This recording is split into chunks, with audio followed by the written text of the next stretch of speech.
Moro moro. Tästä tulee vissiin mun YouTube-kanava eka video, että totakaan hommaa ennen tullut tehtyä.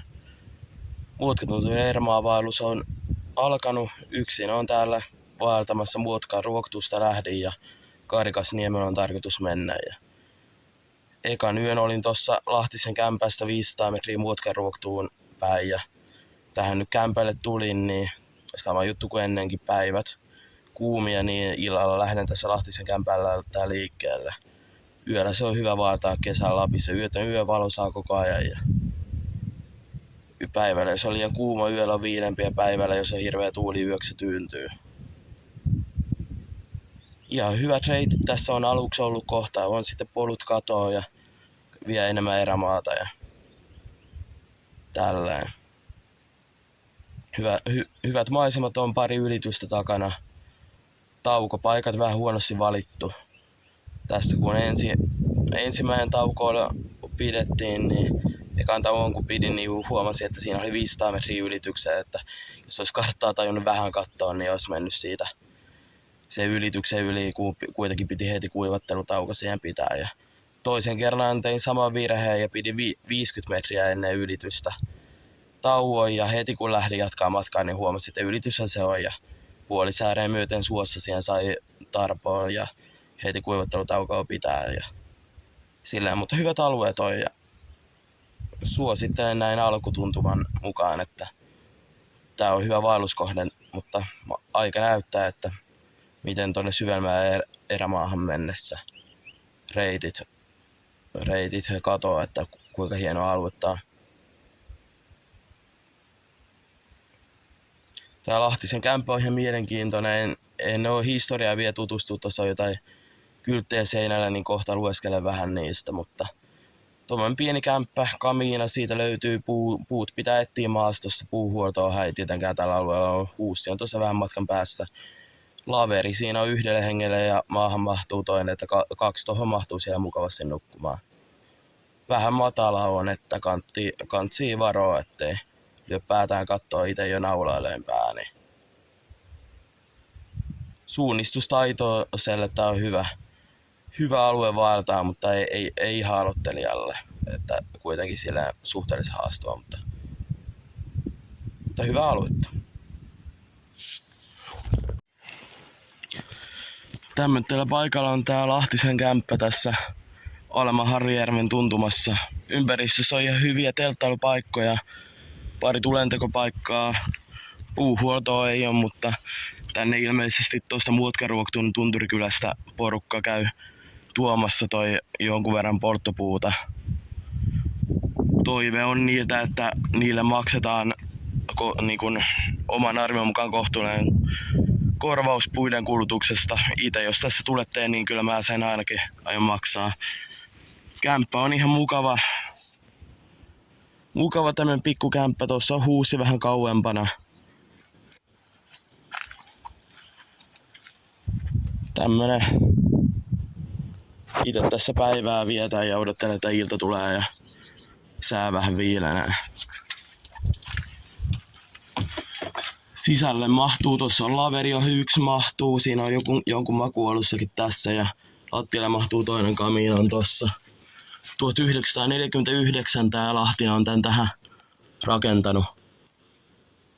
Mukava paikka, varsinkin talvivaeltajalle hyvä tietää, tai jos huonolla säällä vaeltaa, niin hyvä tietää, että tämmöinen tässä on.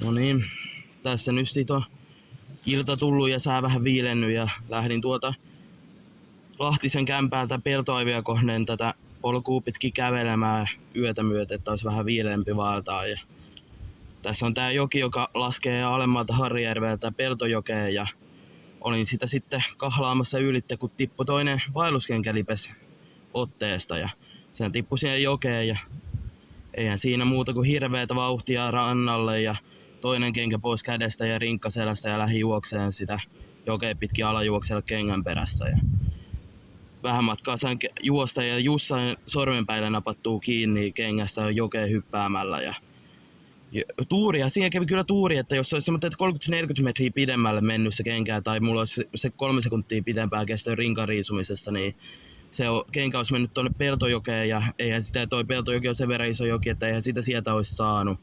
Se olisi sitten lähtenyt sen joen virran myötä ja sitten olisikin ilman vaelluskenkää talsittava takaisin. Mutta nyttenkin on silleen ikävä tilanne, että toi vaelluskenkä, mitä vasten tää mun kamera nojaa, niin sehän on ihan läpimärkä. Tai ei läpimärkä, mutta puolet siitä on läpimärkää.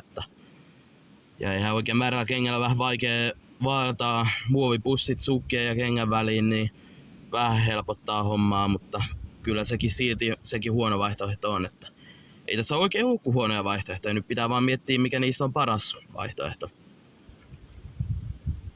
Mutta sitten kun kengän saa kuivuun tai muuten matka jatkuu, niin tarkoitus on suunnata tässä tonne Peltoaiville. Siitä Peltoaivin kahden huipun välistä lähtee, se on semmonen tunturi ylänkö-alue, mitä pitkin mä lähden vaeltaa sitten länttä kohti ja sieltä Karikasniemelle.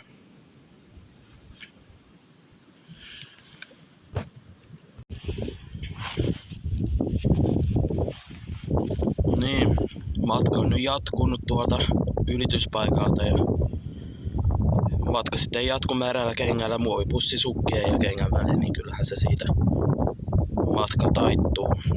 Tästä lähdin tommottelee nimettömälle lammelle tosta Peltojoen varrelta ja siihen sitten vähän peseydyin ja lepäsin ja siitä lähdin tähän Peltoaiville kiipeämään ja aika suhteellisen jyrkkä nousu, kyllähän se tuntuu nousulta ja siitä sitten Peltoaivin jälkeen tulin tähän toiselle puolelle, toiselle rinteelle pitäen lounastaukoa.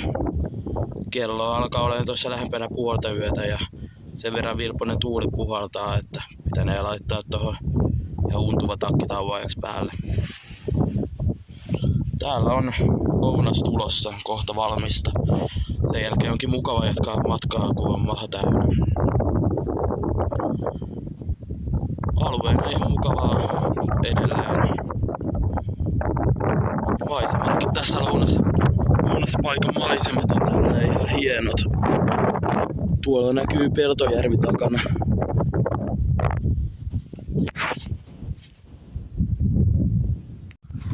No niin, matka on nyt sit jatkunut.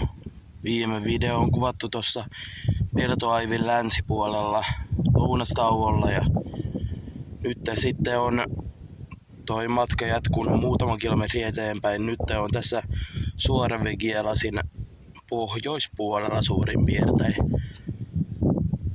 Reitti on ollut tuommoista tunturien koko ajan, aika lailla on ollut puureja yläpuolella ja todella helppoa reittiä kulkea on, niin kuin yleensäkin avotunturia yleensä on. Ei aina, mutta poikkeuksia esimerkiksi just vaikka Sokosti.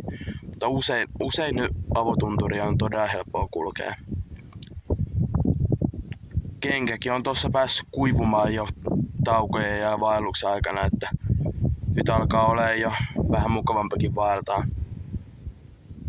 Tästä sitten tonne länteen päin jatkuu matka.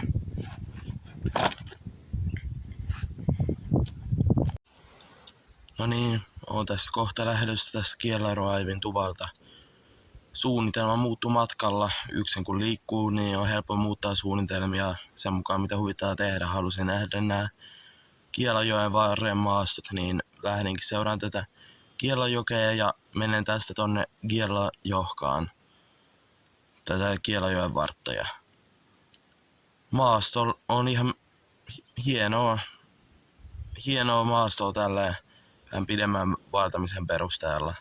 Suunnistustaitoa tämä alue vaatii, että polkuja ei ole paljon ja ne polut mitä on merkitsemättömiä ja osa polussa hyvin, mitä nyt on, niin hyvinkin heikkoja, että suunnistustaidot vaatii, mutta jos suunnistustaidot löytyy, niin hyvää aluetta. Ja itse ainakin pidän siitä, että kun tuossa yhden päivän oikeastaan mä melkein koko päivän liikun pois poluilta, niin se on ihan mukavaa välillä, että ei aina vaan seuraa sitä samaa auraa, mitä kaikki muutkin menee.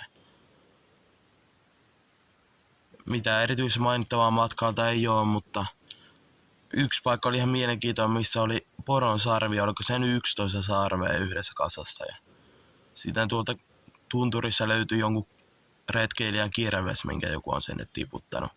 Se on Fiskarsin muovivartinen X-sarjan kirves.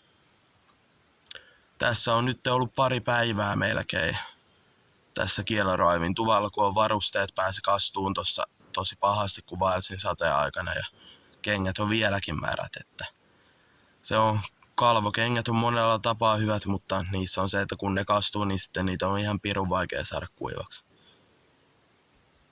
Mutta niinhän se on, että jokaisessa erilaisessa varusteessa on omat hyvät puolensa, että pitää valita niissä jokaisen olosuhteeseen paras.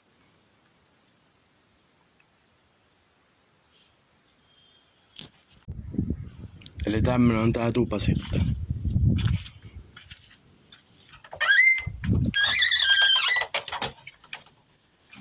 Siinä on mun erätoveri kuivumassa.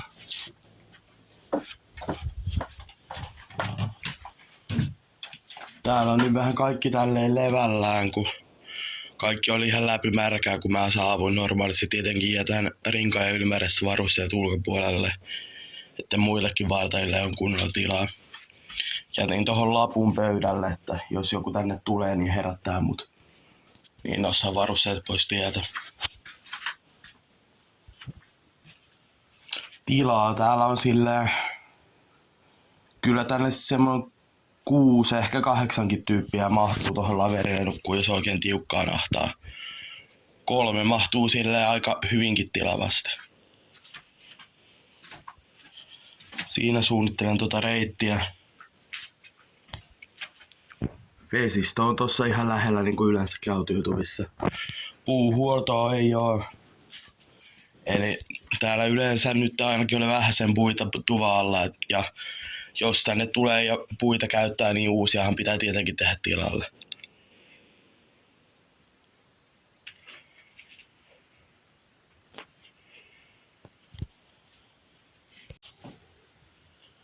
Eli siis mä oon nyt yli 3 vuorokautta ollut täällä Kielaroivin tuvalla. Mulla oli huono olo jo kun mä saavuin tänne ja koko ajan huonontunut. Mä oon tullut sairaaksi täällä Kairassa. Ja nyt sitten 2 vuorokautta oon tarkkaillut tilannetta ja koko ajan on mennyt huonommaksi. Ja tilanne on se, että tossa mä kävelin sen 160 metriä helppoa rinnettä ylöspäin ja jouduin 6 kertaa, kun mä jouduin siinä aikaa lepäämään. 5 tai 6 kertaa. Eli tässä nyt mä en täältä pysty itse oikein pois kävelemään, niin jo nyt lopulta joutuu sitten soittaa pelastuspartion hakemaan täältä Kairasta pois. Kyllähän se silleen harmittaa, että aina ennen on omin jaloin päässyt pois erämaassa, mutta nyt vaikuttaa siltä, että ei pääse enää. Mä sairastuu justiinsa väärässä paikassa.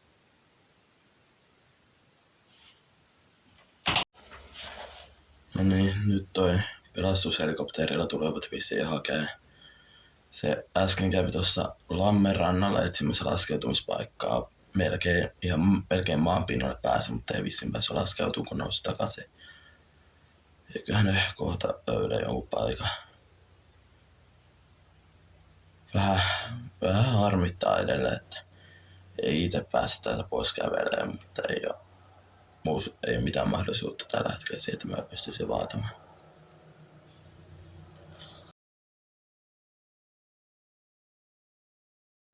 Niin, ja mä oon nyt vähän reilu viikon ollut täällä etelässä taas.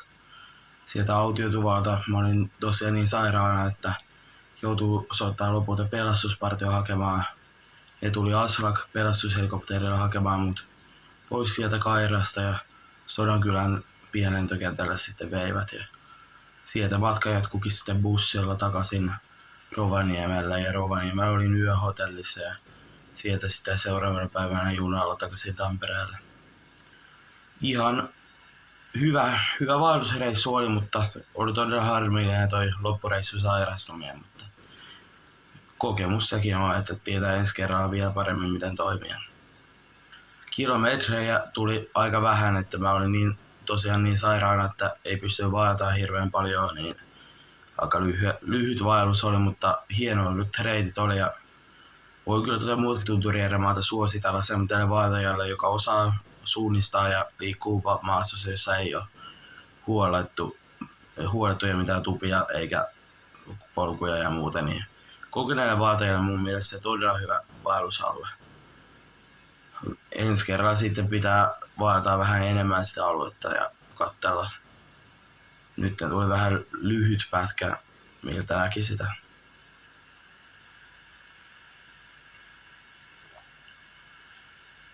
Paluumatka oli aika epämiellyttävää, että mä olin sairaana ja oli tosi huono olo ja piti istua siellä junassa ja bussissa monta tuntia, niin olisi voinut olla mukavampaakin, mutta ainakin pääsi takaisin Tampereelle ja kotiin ja nyt on sitten paljon parempi olo, että muutama päivä siellä meni, niin se sairastaessa ja sen jälkeen sitten pääsi taas retkeilemään. Että tässä on jo tämän jälkeen vielä pari yötä, onko tässä joku 3 yötä on nukkunut tämän reissun jälkeen maastossa, että ei tää niinku retkeily jatkuu siellä missä ennenkin.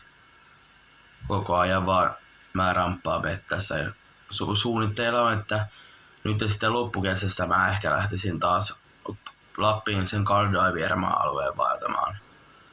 Se oli tarkoitus jossa samalla vaeltaa, mutta vaelluksen keskeytymisen vuoksi jäi vaeltamatta sekin.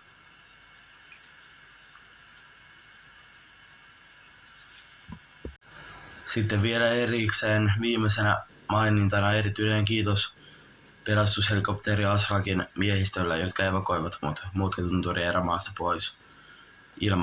Ilman tätä evakuointimahdollisuutta olisi ollut todella vakava tilanne, mutta hyvin sieltä sitten selvisi pois ja parani hyvin.